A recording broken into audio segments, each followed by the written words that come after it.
After today's episode, you will be able to predict the 4 very specific things that are likely to happen when you are ready to step off of the narcissistic roller coaster.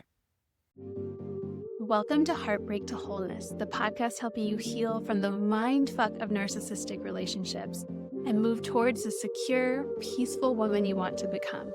I am your host, Bre Wolta, relationship clarity coach and EFT certified practitioner.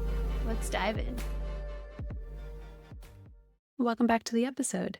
Today we are talking about what happens when you finally make that internal decision to change. When you say, enough is enough, I have hit my rock bottom. Maybe you have come to this place before and you have actually left in the past. And maybe that was the hardest thing that you ever had done. And maybe you went back once or twice or several times. Leaving is not just logical. It is neurological, it is emotional, it is biochemical. It is an unraveling of a trauma bond in a lot of cases that has been wired into your system. So it's not only hard to get to that readiness place where you're like, again, this is my rock bottom, but then there's another set of things that are very predictable that happen that you have to be able to move through. So we're covering those 4 things today. And why those things aren't signs that you should go back, but they're actually signs that you're on the edge of very real, tangible change in your life. So if you are completely exhausted and tired of living in survival mode, but really frustrated that breaking the cycle feels so hard, this conversation is for you. Because inside this conversation today, you are going to see the reason why leaving can actually feel more terrifying than staying. You're going to understand exactly what to look for, those 4 predictable signs that are going to happen when you make the mental readiness shift into change. And you're going to see the deeper healing path that actually will help you rebuild your nervous system, find your identity, and build that self-trust from the ground up. And be sure to stick around to the end of the episode because I will always pull an oracle card that will offer you a message that you can use this week to stay more conscious in your healing. Okay. Take a deep breath. Let's begin. To start today's conversation, I want to start with my story of what I moved through in leaving my narcissistic ex. So I'm going to start this with a once upon a time because it really did feel like a fairy tale. It really felt like that shining white knight came in on his horse and just swooped me up and showed me what love was supposed to be. It was too good to be true. It felt really fast and really intense and really sort of like mind spinny of how we could be so perfectly compatible for each other. He liked all the same things that I liked. He was desiring me so hard. He was chasing me so hard.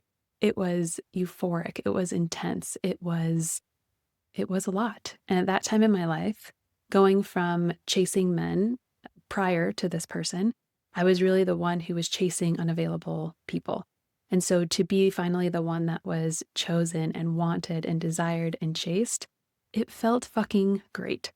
The love bombing stage at that point in my life, I was like, whoa, this is what love is supposed to be like. And I totally fell into it. We were in that stage for a little bit of time, and then things started feeling a little bit strange.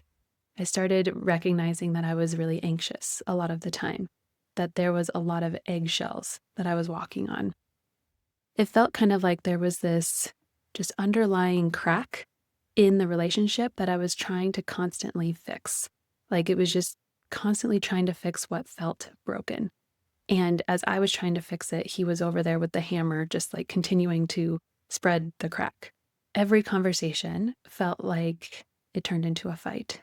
It felt like we couldn't hear each other. We couldn't agree on something. There was actually not space to share an opinion without the other person getting triggered or getting defensive. And I also was very passive aggressive and did not have good skills in this relationship. So I take responsibility for my part in these conversations as well.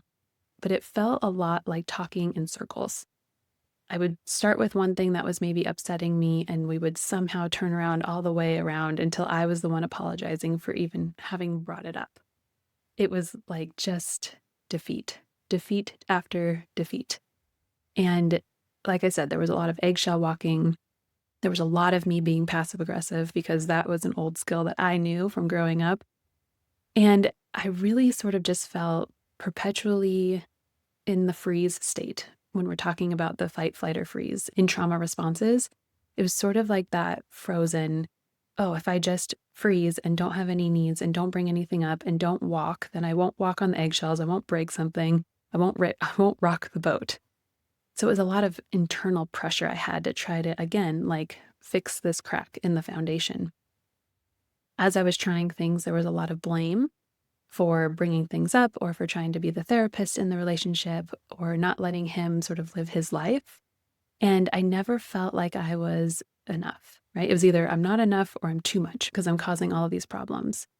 And you've likely felt some amount of similarity here, and you know that it's exhausting.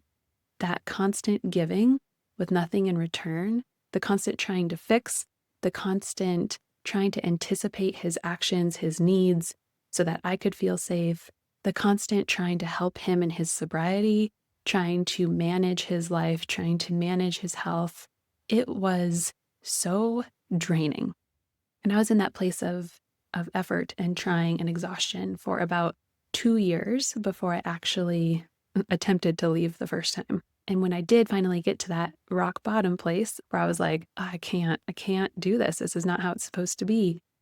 We separated, took some space, and he came back, and then I got sucked back in again. He came back with the promises and what seemed like real self-awareness. He was using all the right psychological terms. He was taking what sounded like accountability for his behavior in the relationship, how hurt I was, how he saw me.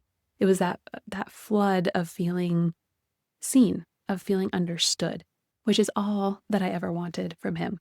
So everything inside of me was like, he's changed. He's got his shit together. He's now wanting to go to therapy. We're going to do this together. It's going to be better this time. And it was not better that time. There's only a couple of weeks of that euphoric time before things escalated very quickly. And to have to get to the decision point again, that rock bottom place again, to say the words, we're over, was actually, up until that point in my life, the hardest thing I had ever done. Getting myself to actually say the words was the hardest thing I had ever done up until that point. And then, after I did finally say that, there was a tremendous post-separation abuse that occurred. And then that was the worst thing that I moved through up until that point.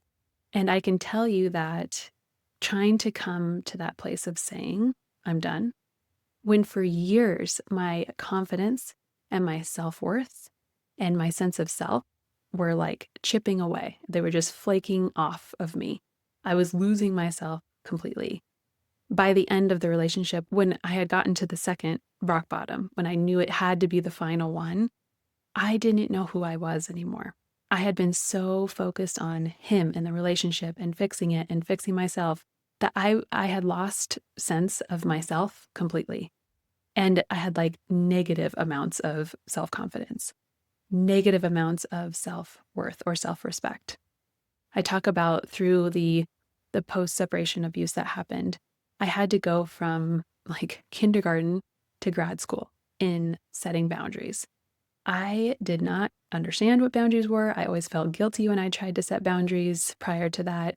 And it was like a very steep learning curve to have to set boundaries for my physical safety, my mental safety, to really have to put myself as the first priority. And that was just one layer of the identity rebuilding, the self-worth rebuilding, the trauma healing that I had to do to heal from that type of relationship. So I tell you this story because I know, like, I deeply, deeply understand when a woman comes to me and she is constantly doubting her decisions. I understand what it feels like to feel so far away from your intuition and your guidance that you feel lost, that you feel hopeless, that you feel like there's nothing in the world that could save you from feeling the way that you feel right now. I know what it's like to feel like suffering is just part of a relationship and to not understand what you could actually expect in a healthy relationship. I understand what it's like to try to love somebody into their potential or their self-growth or their sobriety. I know what it's like to burn out completely from focusing my whole self and all of my energy and my life around him, to ruminate and spiral and go down all of the podcasts and YouTube rabbit holes around why. Why is he acting this way? How can he be so cruel? Was this even real? Did he ever love me? And I know what it's like to know that you need to leave and to be absolutely terrified that you are going to be alone forever and that nobody is going to want you. So when I say that I'm passionate about helping women detach from the narcissistic cycle of hell that they have been in, I'm saying that from the deepest place in my heart, the deepest place of empathy for you, because I also know how hard it is to actually reach out for help. It's so tricky. Like I said, when your confidence in your self-worth and your self-respect and what you believe you deserve has been in the negatives, it's really hard to take that step to find it, to put yourself first. You are combating embarrassment and shame and guilt and these emotions that you don't actually know how to be with, most likely, like the rage and the grief and then the relief. It's like, how can I be feeling all of these things at one time?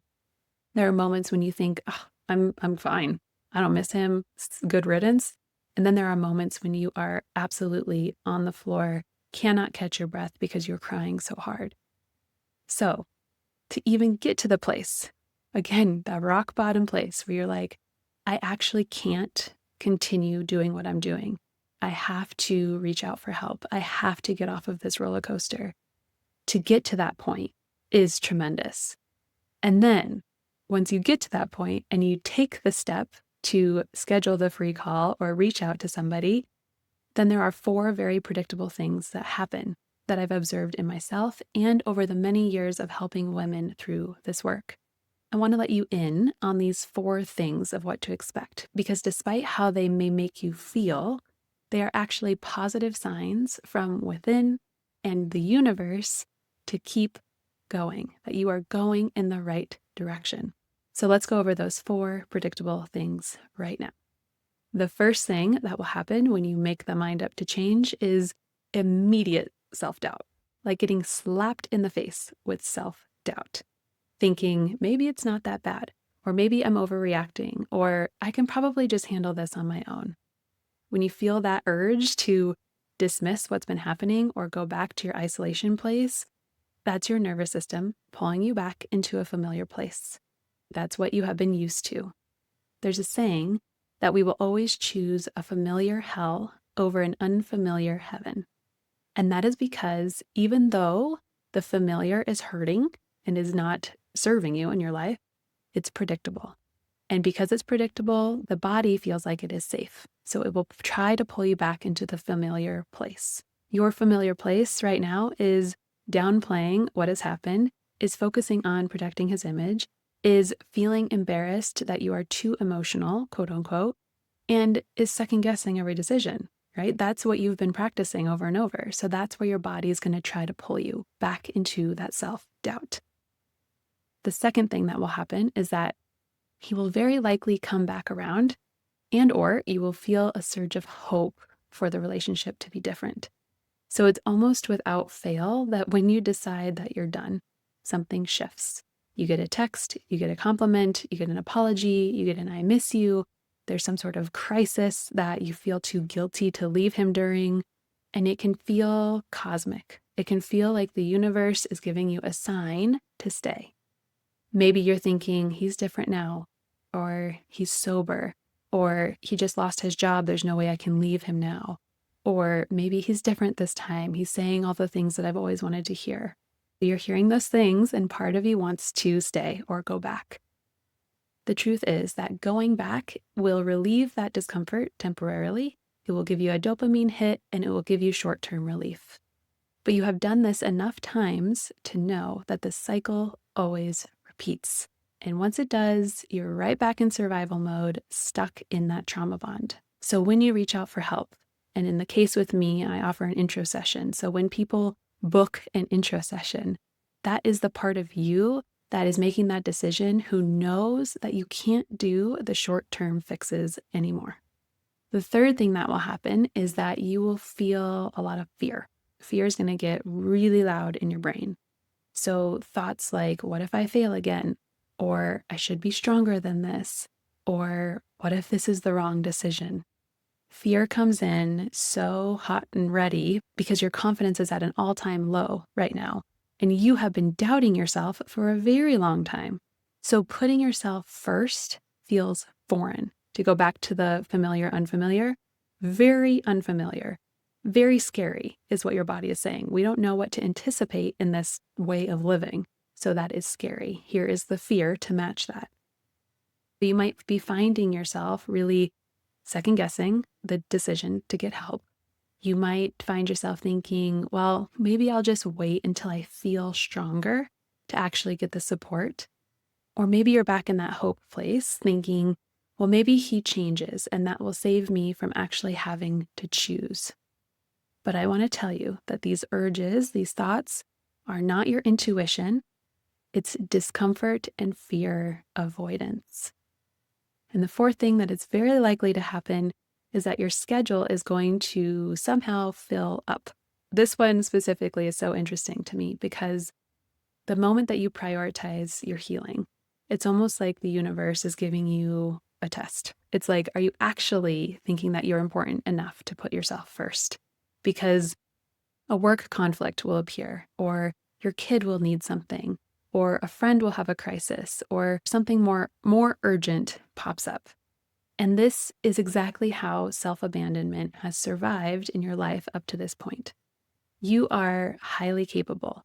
You take care of everyone. You are used to putting everybody's needs first and your needs on the back burner. So you can always justify postponing yourself. There's always a good enough reason to talk yourself into it. So I want you to just notice this pattern without judgment. And when those things start popping up for you on the week or the day that, in this case, you've scheduled a free session, I want you to ask yourself, if this were truly as important as I say it is, would I reschedule? Sometimes you need to move things. Life happens. Sometimes there's absolutely no way around whatever is happening. So I just ask you to really sit with it. Is this something that needs my attention immediately right now? Is this something that I can postpone to put myself first in this way? If you do need to reschedule, follow through and reschedule immediately so that you can really protect that space. So you can show the part of you like, I am serious about this. I'm serious about putting you first and healing you.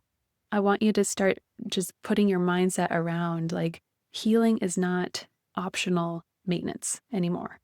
It is foundational for you, especially if you are coming off of this narcissistic, hellish roller coaster. It is foundational to every way that you're going to show up in your life, from your kids to your parents, to your friends, to the way you engage in work. It will change everything. Okay, so these 4 things, self-doubt, him coming back around, feeling that surge of hope, feeling intense fear, and your schedule filling up, are the 4 predictable things that will happen. And these can be the convincing signs, quote unquote, that you shouldn't make the change, that you shouldn't move forward. You should just back away. Your system is sensing a change. It's sensing a disruption in the predictable role that you've had in this relationship. Again, change is unpredictable. Unpredictability is scary. But when you take that step over the threshold into a healing space that can actually hold you, that is when you begin to find the end to your pain.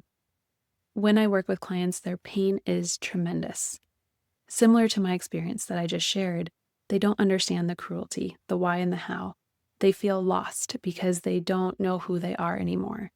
They're grieving who he was, who he promised to be, who he'll never be, the life that they will never have. They're feeling that physical aloneness, and their nervous systems are completely jacked up because they have been living in survival mode for years. So when I hold clients through their healing, there is a very intentional 4-part process that I use to help them find that deeper healing and that emotional freedom that they are craving. Let me give you just a brief overview of what that looks like. So the first part is to tend. We're tending to the nervous system. So helping to calm from that constant stress and anxiety and hypervigilance so that you can feel what it is to come back into nervous system regulation. You can get into that practice of finding that calm, that safety in the body. The second part is really understanding.